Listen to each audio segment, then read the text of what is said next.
Greetings, sisters and brothers of the Second Order of the Discalced Carmelites, and everyone else who participates in these videos or shares in these videos.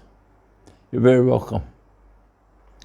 We're doing the Constitutions. This is video number 66, I think.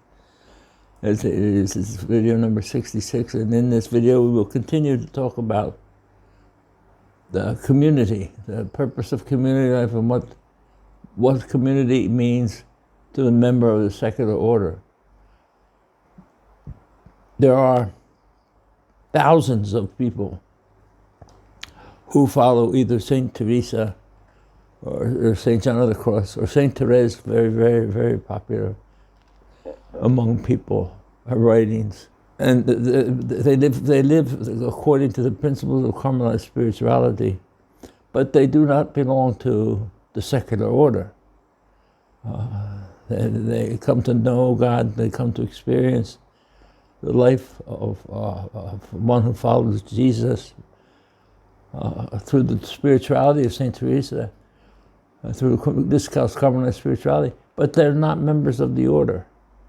They do not make a commitment to the order. Remember, this is the difference between someone who follows Saint Teresa or who follows Discalced Carmelite spirituality and a person who's a member of the secular order, which follows the spirituality of the Discalced Carmelite saints. And the difference is between those who are followers of Teresa or John or Saint Teresa or any of the other saints, and those who are members of the order, is that we make a commitment to the order, and the order is concrete in community. So this chapter 3b on the fraternal life of the member of the secular order, fraternal communion, is the title of this section. And it's based on the theology of community, the theology of communion, which Pope St. John Paul II emphasized so much in his writings. But we point out, St. Teresa especially, is interested, finds great need, great understanding of relationships with other people, correct relationships, having our relationships in line with our spirit, or what we're searching for. We don't find God in the community, but because of the community, we find God in ourselves. And we, as human beings, social creatures that we are, need the companionship of other people to be able to stick to it. One of my favorite memories, I can remember this is 60 years ago, this is 60 or maybe even more, 65 years ago, was the sermon on Sunday where the priest, whose name was Father Walsh, gave a sermon, and he kept talking about stick-to-itiveness. The ability to be faithful, stick to it. We need the help of others around us who are sticking to it, sticking to the same path. Stick-to-itiveness. So, we're doing the 24C. When we talked about, I'll read the whole number again because both paragraphs go to that. We talked about, in the last video, we talked about the first paragraph of 24C. And in this video, we'll talk about the second paragraph of 24C. And 24 deals with the community. 24A, the theological basis for community. 24B, the input of our Holy Parents, St. Teresa, St. John of the Cross, on the necessity of companionship. And 24C talks about now the individual who's a member of the community, what it means to be a member of a community. And it applies, I wish those who are presidents or those who are counselors or on the formation, on the community council would pay attention to this number, because it applies for their discerning of the vocations of members who are coming, but it also applies to their own self-examination, examination of conscience of their own way of participating in the community life. A person, 24, C, a person loyal to their Christian faith begins to be part of the secular order through the promise made in the community before the superior of the order. With the promise, a person is committed to live in communion with the church, with the order, with the province, and especially with those who are part of the community, loving them and encouraging them in the practice of the virtues. In smaller communities, it is possible to establish a true and deep relationship of human and spiritual friendship, as well as mutual support and charity and humility. Charity and humility. Second paragraph. Saint Teresa appreciates the assistance of another in the spiritual life. Love grows where there is respectful dialogue, the purpose of which is to know oneself better so as to be pleasing to God.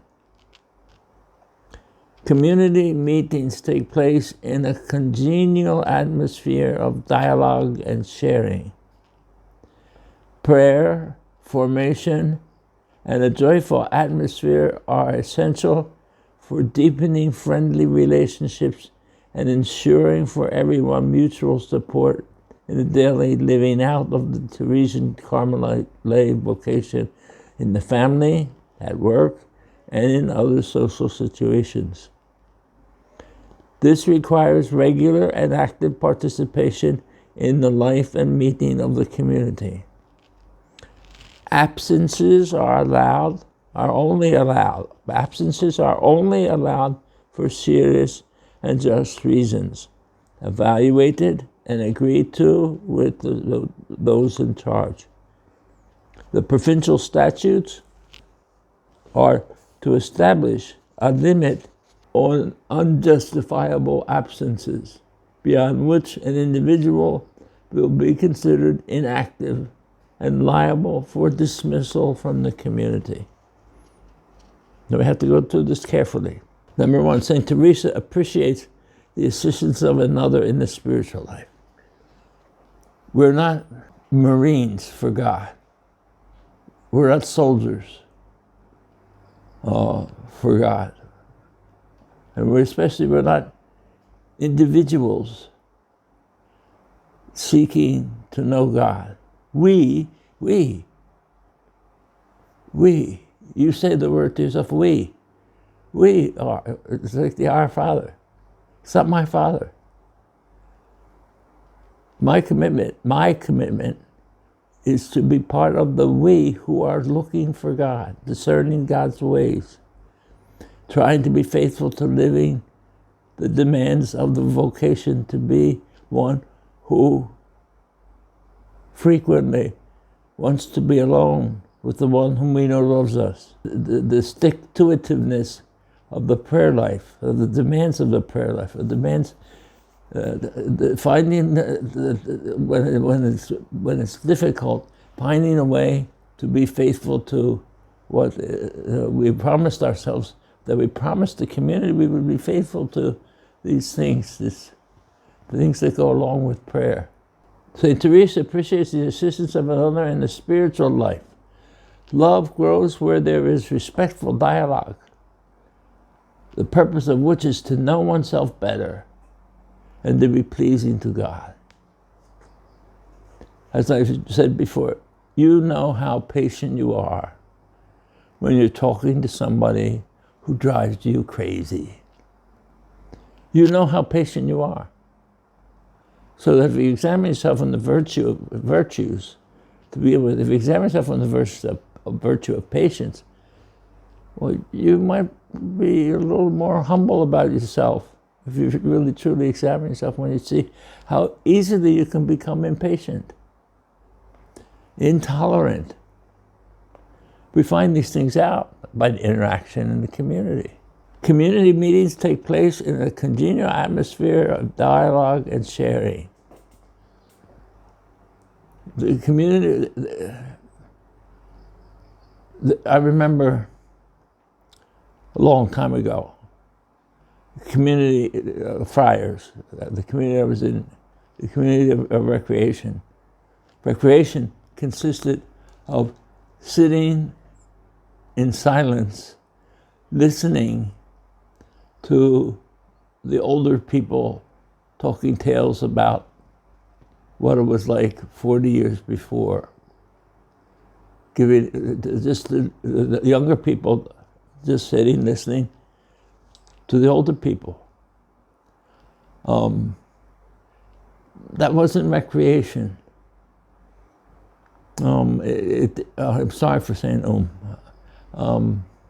it wasn't recreation. It was very difficult. Recreation has to take place in the community meeting takes place in a congenial atmosphere of dialogue and sharing. We have to be able to talk about the spiritual life. We do this, when we have community meetings. How much time do we spend on what part of community meetings? I say, for the rule of thumb, and I don't know how many, some different communities have different ways of having meetings. There are some communities of the secular order in some countries where the meeting starts at 9 o'clock in the morning, and they have lunch together, and it goes through the afternoon. Or the meeting starts at 1 o'clock in the afternoon, and it goes to 5 o'clock, 4 hours. I don't care how long the meeting is, whether it's 8 hours long or 4 hours long or 3 hours long. I would say that half of the time of the meeting, 1/2, should be devoted to formation. Formation for the new people, formation for young people, formation for those who have already made the definitive promise. It's the opportunity. Formation is not just giving class. There should be in the discussion that's part of formation, there should be questions and answers, and there should be a dialogue for people, because, as I've said before, each person is individual. So you can't just, and we're not talking about information. We're talking about formation. Formation depends on information. You get good information, then you have the chance to have good formation. If you just have information, you're not really sure of how the people are understanding it if there's not some kind of dialogue that takes place. Person asking questions or the person answering questions. Either the formator asking the formandees if they understand this, how do they understand what was just explained? Or if the formandees ask the formator, what do you mean by that? So in each of these cases, dialogue has to be part of formation. You remember that formation classes is not just information. It depends on good information. We need good information. What did St. Teresa teach? How do we know? What did St. John of the Cross teach? How do we know? What do the church documents that we study, what do they mean for us? So, the community meeting takes place in a continual atmosphere of dialogue and sharing. Prayer, formation, and joyful atmosphere are essential for deepening friendly relationships and ensuring that everyone the mutual support for the daily living out of the Teresa and Carmelite lay vocation. prayer, formation, and a friendly atmosphere. So back to what the time spent in the community meeting. Half of the meeting should be on formation. Then one part of the meeting, you have the other half. And there's 3 more things you have to fit in. Business. You're a community. There's business of the community. Whatever the things are that you have planned as a community to do throughout the year. There's maybe some dues to be collected for to make a payment or donation for the room that you were using for meetings.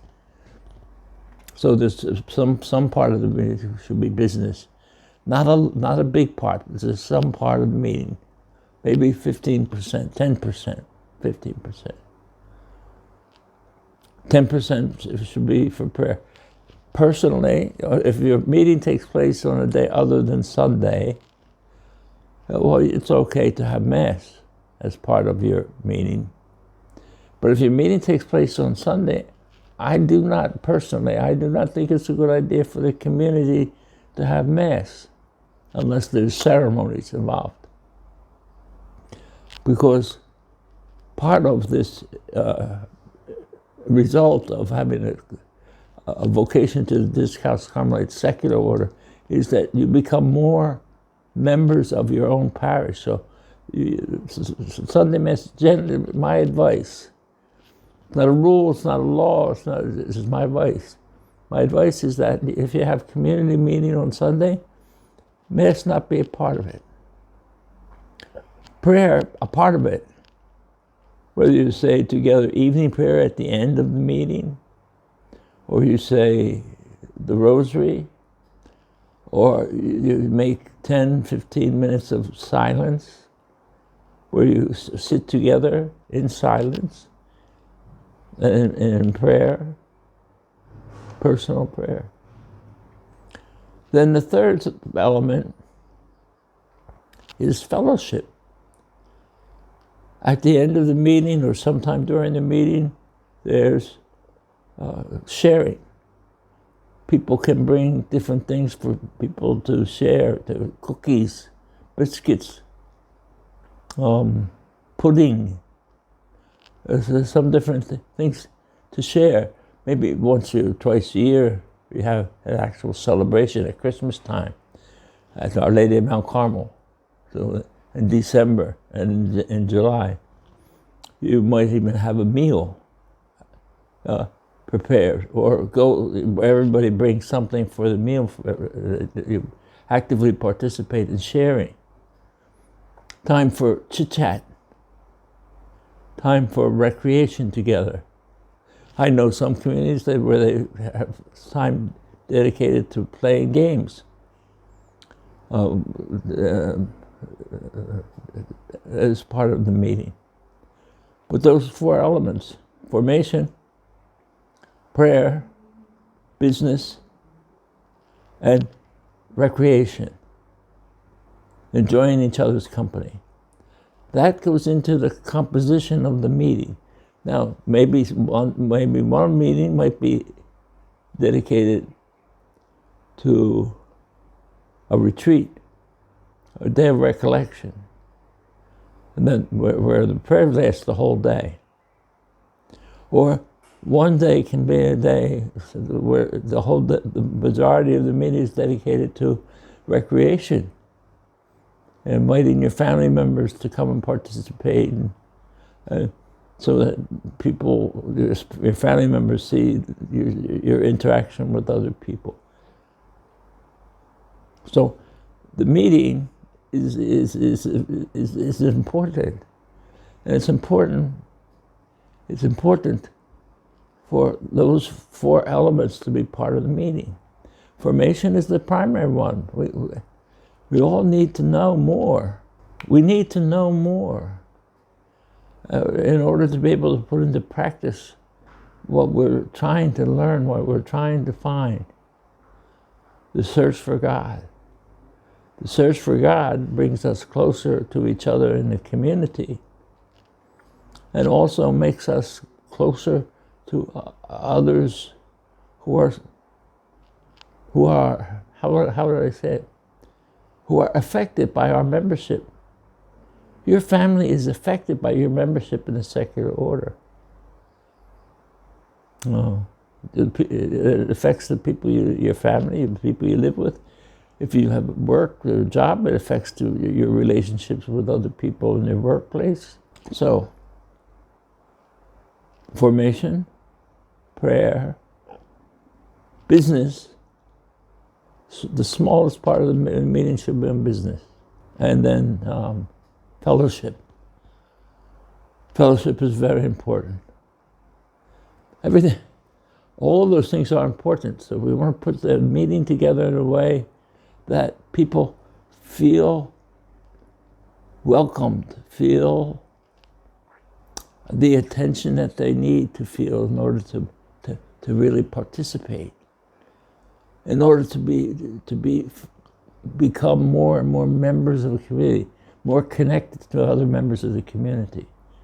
You go through formation, and you ask questions about prayer, or what is the spiritual life. You talk about the spiritual life together. You pray together, especially the point of meditation, some kind of point, the time given to meditation. Business, because you are an organization, concrete organization that needs to take responsibility for some business of the community. And then recreation, fellowship, spending time together, chit-chatting, talking, people you never talked to before. The opportunity for the community members to grow. So, the daily living out of this region, Carmel vocation, in family, at work, and in other social situations. This requires regular and active participation in the life and meetings of the community. It's necessary that there be community meetings to which you commit yourself to participate.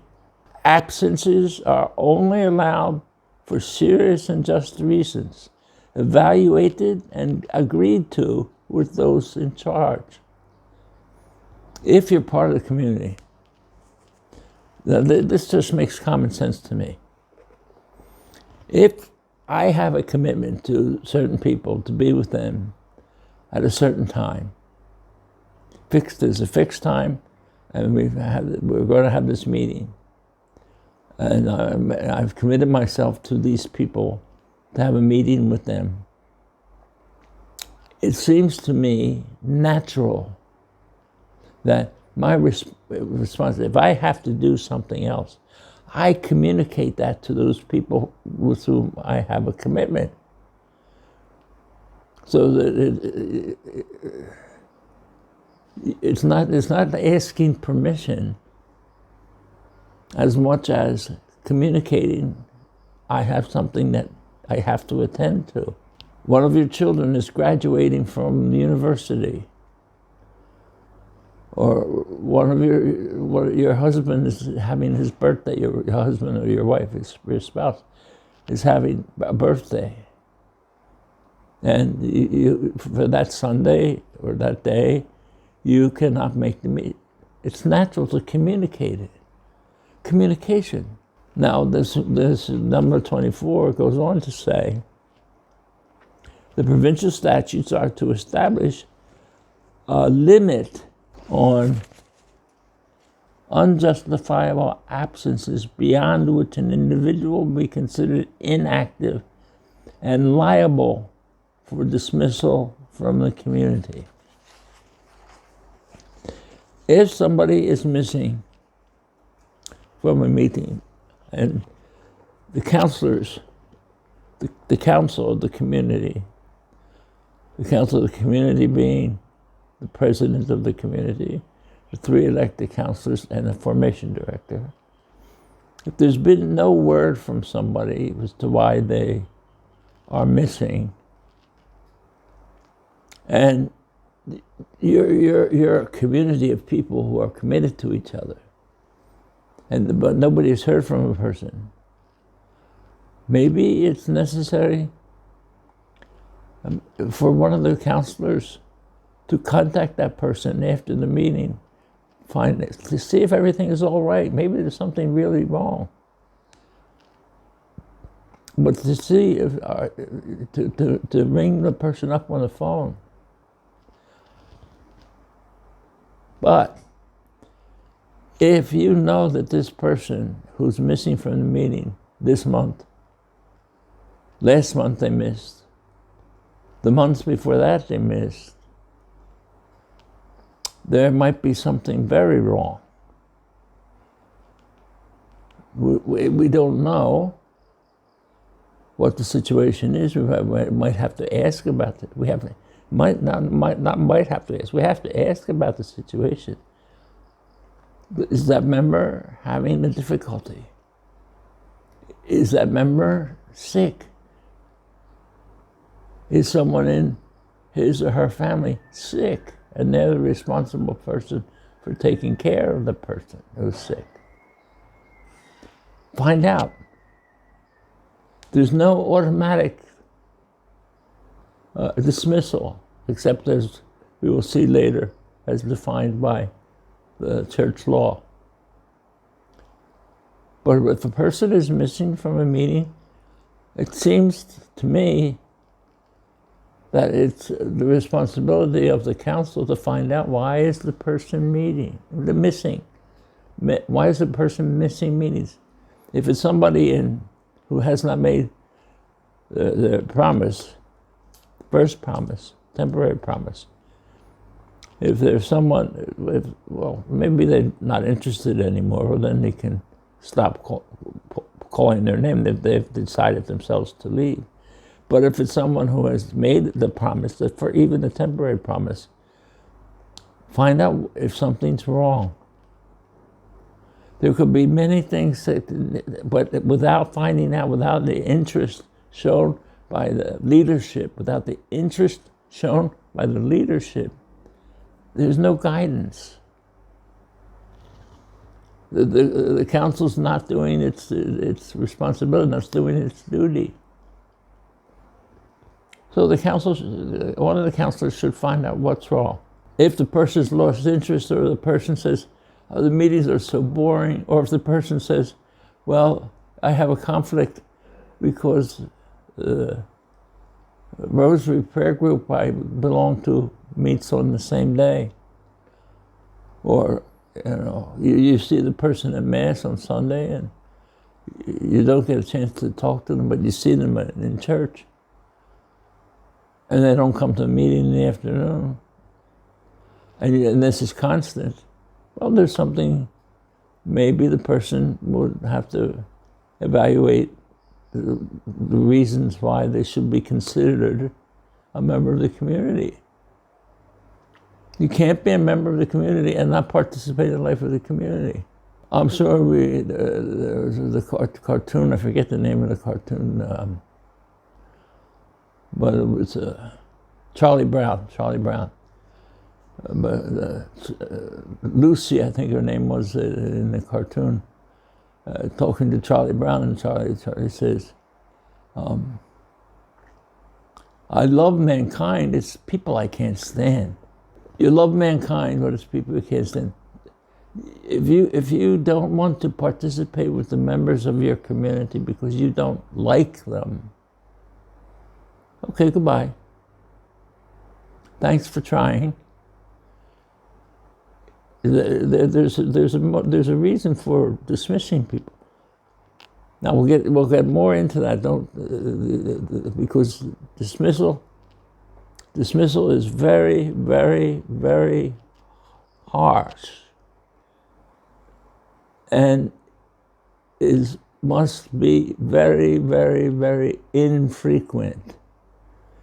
Dismissal is not an answer to all the problems of the community. Dismiss one number. There might be other things that need, so without investigation, without understanding, without trying to understand or communicate with the person who has a difficulty or who is not participating in the community, demands respectful investigation. It involves communication. There are so many things that happen where communication breaks down. And where communication breaks down, if it's a fault of the superior, if it's the fault of the president or the fault of the council, that the communication is broken down, well, then there's something wrong with the leadership. If it's the individual who breaks off communication, that's different. That's a clear sign the person's not interested anymore. But there has to be, this is a point where there has to be dialogue to come to the conclusion. Okay, maybe this person, as I say, has someone at home sick that they're responsible for taking care of. Dismissal for absences must be according to something that is written. In other words, it has to be in writing. If you miss 6 meetings out of the 12 monthly meetings, you are considered liable for dismissal. There's investigation. Why is the person missing? One council tries to communicate, or another council tries to communicate. The president tries to communicate. What's wrong? Maybe there's some financial situation that they are embarrassed by. Find it out. You can't just dismiss without a process. And the process has to be dialogical, communication. Then, when things are clearer, a better decision will be made. Exceptions. Only a mature person knows how to make an exception. The rule might apply, the regulations might apply to one person in a stricter way than they apply to another person. So we want dialogue, we want communication, we want answers to questions. You who are involved in leadership and formation have a right to question.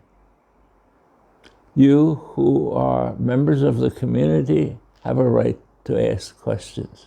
Dialogue. The community is the place for dialogue, for communication. Remember what I said, my novice minister said, that community is the place where we come together to learn how to be alone. So, in this 24C, it talks about what the individual members' participation in the community means. It means getting and giving support. Support in the search for God. That's fundamental. Without that, it's not a Christian community, it's certainly not a Carmel community. Getting and giving support for the search for God. The search to know God. Thank you very much. Again, I remind you who have listened to these these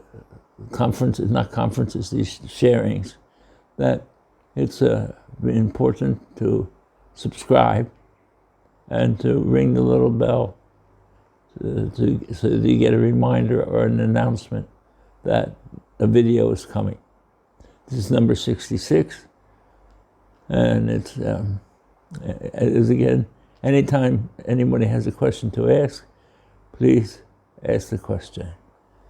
I'm glad to hear from many of you send messages of support and appreciation, and I appreciate it immensely. It makes me know that these videos are going to be available and going to be useful for members of the secular order. I believe in your vocation, but I believe in it according to the constitutions. God bless you, and see you next time.